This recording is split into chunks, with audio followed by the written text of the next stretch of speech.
Kembali lagi di Ruang Publik KBR pagi hari ini dengan tema kita yaitu KUHP dan perlindungan bagi orang dengan disabilitas. Masih bersama dengan kedua narasumber kita, ada Mas Hisham dari LBHM dan juga Mas Sarli dari Sigap Indonesia. Kita lanjut lagi tadi sampai di Mas Sarli ya. Mas Sarli, di Sigap sendiri Mas, seperti apa peran kelompok ini dalam tentunya memberikan perlindungan para anggotanya? Oke, di Sigap sendiri kami tidak hanya bicara soal ide, bicara soal wacana gitu. Hmm.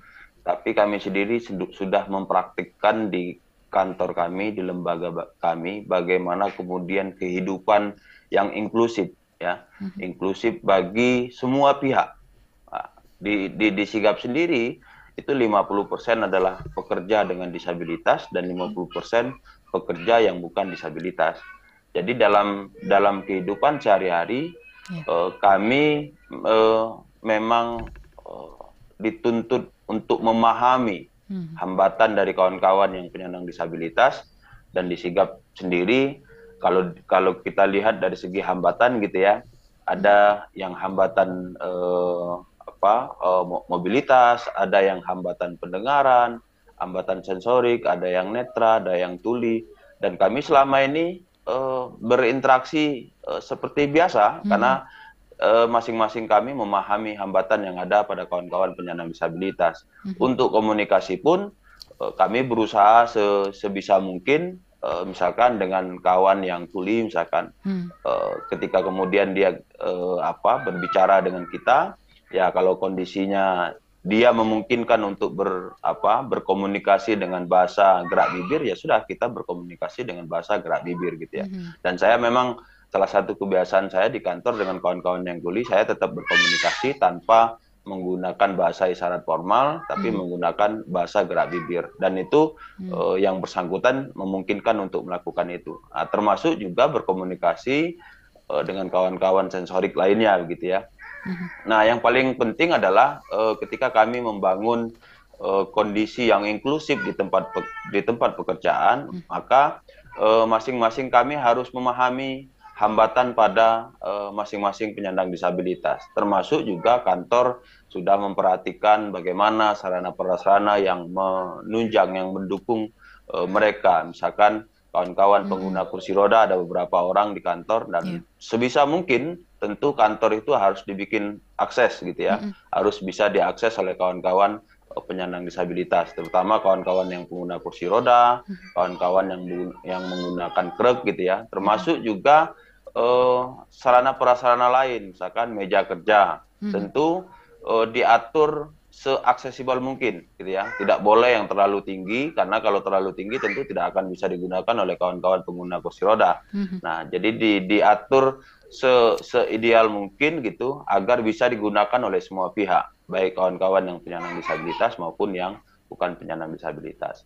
Dan saya pikir di Sigap sendiri memang salah satu nilai atau prinsip yang digunakan adalah justru mendukung kawan-kawan penyandang disabilitas ini untuk menjadi leader gitu Hmm. ya, untuk menjadi leader di masing-masing unit kerjanya. Dan saya pikir ini bisa diterapkan di tempat lain, sekaligus menunjukkan bahwa Ya. kawan-kawan penyandang disabilitas itu pada prinsipnya bisa, Mhm. gitu ya. Pada prinsipnya mereka bisa, dan hanya saja yang perlu kita perhatikan adalah soal hambatan pada diri mereka. Hambatannya tadi bisa bisa sensorik, gitu ya, Mhm. bisa mobilitas, gerak, gitu ya. Bisa juga hambatan-hambatan lain. Misalkan hambatan pada orang-orang yang intelektual atau hambatan pada orang-orang yang mental. Di Sigap juga ada yang intelektual, di Sigap juga ada yang Mhm. mental. Saya pikir bagaimana kita membangun kondisi atau lingkungan kerja yang inklusif itu yang menjadi tugas ya, tugas pada masing-masing lembaga atau instansi pemerintah. Gitu Mbak Naomi. Luar biasa sekali dari Sigap ya, penjelasannya juga jadi bukan hanya teori dan juga wacana ya, tapi langsung dipraktekkan secara inklusif ya, Mas Harli ya. Dan juga Ya. Mas Hisham, ini sudah ada yang bergabung di line telepon bebas pulsa KBR. Kita sapa dulu, ada Ibu Tri di Jakarta. Selamat pagi Ibu Tri. Iya, selamat pagi. Ya, silakan Ibu. Iya, selamat pagi untuk Pak Sarli dan juga Pak Hisam ya. Terus terang mendengarkan penjelasan kedua narasumber tadi, saya merasa miris sekali ya. Bagaimana orang-orang disabilitas itu kalau ada masalah hukum, ada persoalan itu belum apa-apa sudah distigma begitu ya, sudah ditolak oleh penegak hukum. Nah, kalau yang punya akses terhadap pendamping hukum itu mungkin masih tetap saja masih belum terpenuhi dengan baik ya. Apalagi kalau saya kepikiran kalau di daerah-daerah gitu ya yang akses terhadap pendampingan hukum itu sulit, itu gimana ya hak-hak mereka ya. Ya saya kira juga itu berlaku juga bagi masyarakat umum ya yang berhadapan sama hukum begitu. Nah, terus terang saya melihat apa yang tadi cerita Pak Sarli soal apa yang dilakukan Sigap itu sangat harusnya diperbanyak. Apakah Sigap juga ada di Sigap ini ada di mana ya? Apakah dia ada di tempat lain begitu, bantuan-bantuan untuk para disabilitas itu juga ada? Apakah BHM juga ada di daerah-daerah begitu? Karena pastinya keberadaan bapak-bapak ini sangat dibutuhkan begitu bagi masyarakat. Terima kasih. Baik, terima kasih Ibu Tri atas pertanyaan dan juga partisipasinya di ruang publik KBR. Jadi mungkin bisa ditanggapi terlebih dahulu ya untuk pertanyaan Bu Tri dari Mas Hisham. Lalu mungkin ada tanggapan tambahan dari Mas Sarli. Silakan Mas Hisham. Baik, oke. Terkait akses terhadap bantuan hukum ya, memang secara rasio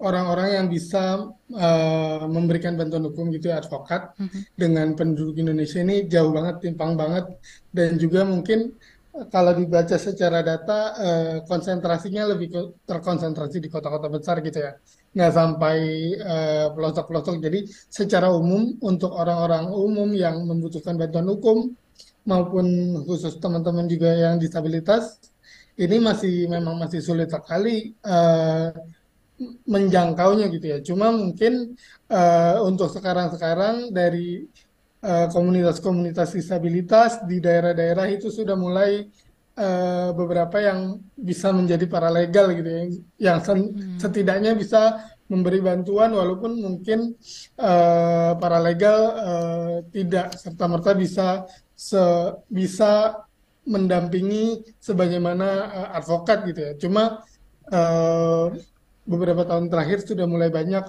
teman-teman yang menjadi paralegal untuk komunitas-komunitas, termasuk juga komunitas disabilitas. Cuma mungkin untuk secara jumlah pastinya kita belum tahu karena datanya juga susah untuk ditelusuri secara akurat gitu. Nah, kalau soal tadi apakah baik Sigap maupun BHM ada juga di daerah-daerah. Untuk sementara sampai saat ini belum ada, baik kalau tidak salah Sigap itu di Yogyakarta, kalau LBHM itu di Jakarta, dan baru di wilayah sekitar saja, Jabodetabek misalnya kalau LBHM. Jadi belum sampai pelosok-pelosok sayangnya karena terbatasan resource, terbatasan penjangkauan sumber daya manusia dan lain sebagainya. Gitu kira-kira. Baik, itu tadi penjelasan dari Mas Hisham. Tanggapan tambahan dari Mas Sarli atas pertanyaan Ibu Tri. Silakan Mas Sarli. Ya, yang pertama Sigap memang ada di DIY, lebih tepatnya di Sleman begitu ya. Tapi dalam konteks kerja-kerja pendampingan kami tentu tidak hanya di Yogyakarta. Kami sampai ke Jawa Timur, sampai ke Jawa Tengah. Pertama yang kami lihat tentu kasusnya seperti apa ya. Terus kemudian kita lihat juga kemampuan ya, baik SDM dan finansial kita, apakah kemudian mendukung untuk melakukan pendampingan sejauh itu atau tidak. Kalaupun misalkan secara SDM tidak mendukung untuk melakukan kerja-kerja yang relatif jauh dari kantor begitu ya, kami biasanya bekerja sama dengan lembaga-lembaga terkait yang ada di daerah tersebut. Nah, biasanya kami kerja kolaborasi gitu ya.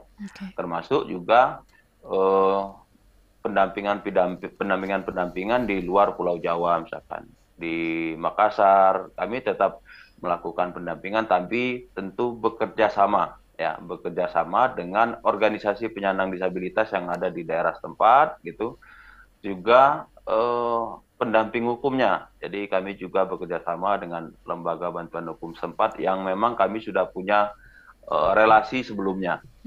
Dan ini penting untuk kerja-kerja pendampingan selama ini, jadi membangun relasi, terus kegunaannya juga untuk kerja kolaboratif.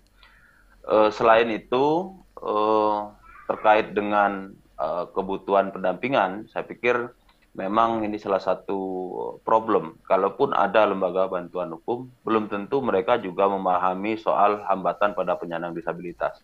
Saya pikir tahun ini saja sudah cukup banyak lembaga bantuan hukum yang diverifikasi oleh Kementerian Hukum dan HAM, yang ditunjuk sebagai organisasi pemberi bantuan hukum, dan oleh karena itu mereka berkewajiban memberikan bantuan hukum kepada masyarakat yang tidak mampu. Dari segi biaya, mereka sudah ditanggung langsung oleh negara. Tapi problemnya lagi-lagi adalah apakah kemudian lembaga bantuan hukum itu yang ditunjuk oleh pemerintah, mereka memahami soal hambatan pada penyandang disabilitas. Ini juga menjadi tantangan besar. Oleh karena itu, kami di Sigap pun terus melakukan upaya-upaya perbaikan kepada lembaga-lembaga bantuan hukum yang ada di beberapa daerah, terutama daerah yang sudah pernah kami lakukan pendampingan. Ada kasus di sana, nah kami mencoba untuk bekerja sama, termasuk juga memperbaiki, meningkatkan knowledge di masing-masing lembaga bantuan hukum. Karena ini menjadi kebutuhan nantinya bagi kawan-kawan penyandang disabilitas yang berhadapan dengan hukum. Oleh karena itu, ini tugas kita bersama, kawan-kawan yang selama ini concern di isu disabilitas gitu ya, dan juga di soal di isu hukum. Saya pikir itu Mbak Nomi, terima kasih. Baik, terima kasih Mas Harli dan juga Mas Hisyam yang sudah memberikan penjelasan atas pertanyaan Ibu Tri tadi yang sudah menelpon, dan juga untuk Anda yang sudah memberikan pertanyaan melalui WhatsApp 0812-118-8181 dan juga sudah mengirimkan komentar di channel YouTube Berita KBR. Setelah jeda kita akan kembali membacakan komentar dan pertanyaan Anda dan akan ditanggapi oleh kedua narasumber kita. Ada Mas Hisyam dari LBHM, Mas Harli dari Sigap Indonesia, tentunya dengan topik ruang publik yaitu KUHP dan perlindungan bagi orang dengan disabilitas.